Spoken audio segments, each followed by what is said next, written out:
আমার প্রিয় ছাত্রছাত্রীরা, আশা করি তোমরা সকলে ভালো আছো। আজ তোমাদের চতুর্থ শ্রেণীর বাংলা বিষয়ে একটি মূল্যায়ন প্রশ্নপত্র নিয়ে হাজির হয়েছি। দেখো, তোমাদের অনেক কাজে আসতে পারে। আর আজকে ভিডিওটা ভালো লাগলে লাইক, কমেন্ট, শেয়ার করবে। চ্যানেলে যদি নতুন থাকো, চ্যানেলটা সাবস্ক্রাইব করে পাশে থাকা বেল আইকনটা বাজিয়ে দেবে, যাতে আমার তৈরি পরবর্তী ভিডিওগুলো সবার আগে তোমার কাছে পৌঁছায়। চলো আজকের প্রশ্নপত্রটা দেখে নিই। দেখো, বর্ধমান হরিসভা হিন্দু উচ্চ বালিকা বিদ্যালয় প্রাথমিক বিভাগ প্রথম পর্বের মূল্যায়ন 2025, শ্রেণী চতুর্থ, বিষয় বাংলা, পূর্ণমান 20, সময় 40 মিনিট। নাম, এখানে তোমরা নাম লিখবে। বিভাগ, এখানে তোমরা সেকশন লিখবে। রোল নাম্বার কত সালে লিখবে। এরপর আমরা সরাসরি প্রশ্নের দিকে চলে যাই। দেখি কি প্রশ্ন আছে। দেখো, এখানে রয়েছে সঠিক উত্তরটি খুঁজে টিক চিহ্ন দাও।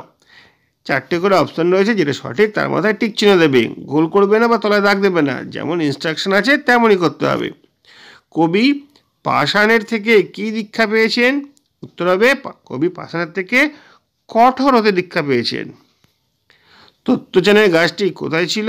তত্ত্বচানের গাছটি ছিল বেড়ার ধারে। উপেন্দ্র কিশোর রায়চৌধুরী সন্দেশ পত্রিকা প্রকাশ করেন কবে? 1913 সালে। কে বেড়েছে আঁচল ভরে কুড়িয়ে আমের গুটি? 4টে অপশান, একটা করে সঠিক তোমাদের সামনে হাজির করলাম, তোমরা ভালো করে দেখে নাও। আমরা চলে আসবো ম্যাচিংয়ে। দেখো, পরের অংশটায় আমরা ম্যাচিং দেখতে পাচ্ছি, একটু ভালো করে দেখব। বুঝতে হবে আমাদের কস্তম্ভ আর খস্তম্ভ। কস্তম্ভে কি রয়েছে? উপেন্দ্র কিশোর রায়চৌধুরী 650-700 বর্গমাইল। দ হসন্ত হর্ষ হসন্ত, মূর্ধন্য স হসন্ত, ট হসন্ত হর্ষ, আর একটা হচ্ছে টয়সি ল, গয়সু তালিবস্য, ট প, আর চঞ্চু। দেখো, উপেন্দ্র কিশোর রায়চৌধুরী লিখেছিলেন গুপি গাইন বাঘা বাইন, তাহলে এইটার সঙ্গে এটা হবে। 650-700 বর্গমাইল এলাকা জুড়ে ছিল লুসাই পাহাড়, এটা যোগ হবে। আর এটা হচ্ছে বর্ণ বিশ্লেষণ, অরিজিনাল শব্দটা হচ্ছে দুষ্টু। দেখো, দয় হর্ষ, মধ্যন্য ছয়টা হর্ষ, দুষ্টু। এটাকে সাজিয়ে লিখলে হবে পটগুলটিস। আর চঞ্চু, চঞ্চু হচ্ছে এক্সপার্ট। এভাবে এই ছকটা আমরা করলাম, ডান পক্ষের সঙ্গে বাম পক্ষ সহজে আমরা মেলাতে পারলাম।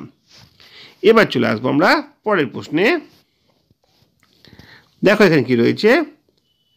পরে রয়েছে বাক্য রচনা করো, সন্ধি বিচ্ছেদ করো, বর্ণ বিশ্লেষণ করো। এ কথা আমরা দেখে নিচ্ছি। বনভোজন, বনভোজন দিয়ে তোমরা নিজের ইচ্ছা মতো বাক্য রচনা করতে পারো, আমি তোমাদের গাইড করে দিচ্ছি। বনভোজন করতে সকলেরই ভালো লাগে। আর মালগাড়ি, মালগাড়ি দিয়ে অনেক জিনিসপত্র বয়ে নিয়ে যাওয়া যায়।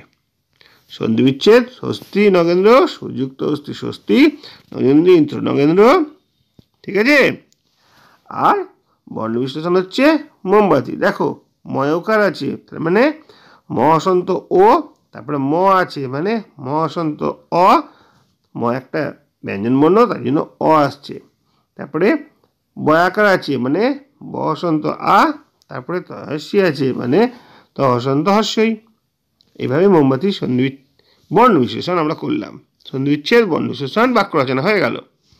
এরপর কি আছে দেখি।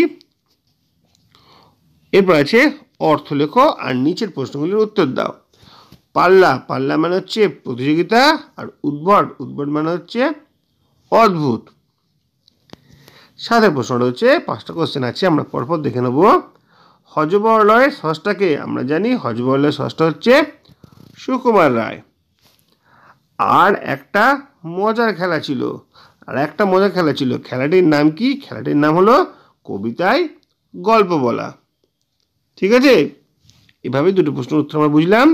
এরপরে আরও 3টে প্রশ্নের উত্তর আছে, দেখে নাও সেটা। দেখো, বনভোজন কবিতায় কোন মাসের দুপুরবেলার কথা বলা হয়েছে? বনভোজন কবিতায় বৈশাখ মাসে দুপুরবেলার কথা বলা হয়েছে। ইয়াসুয়াকি চানের নিজের কোনো গাছ ছিল না, কেন?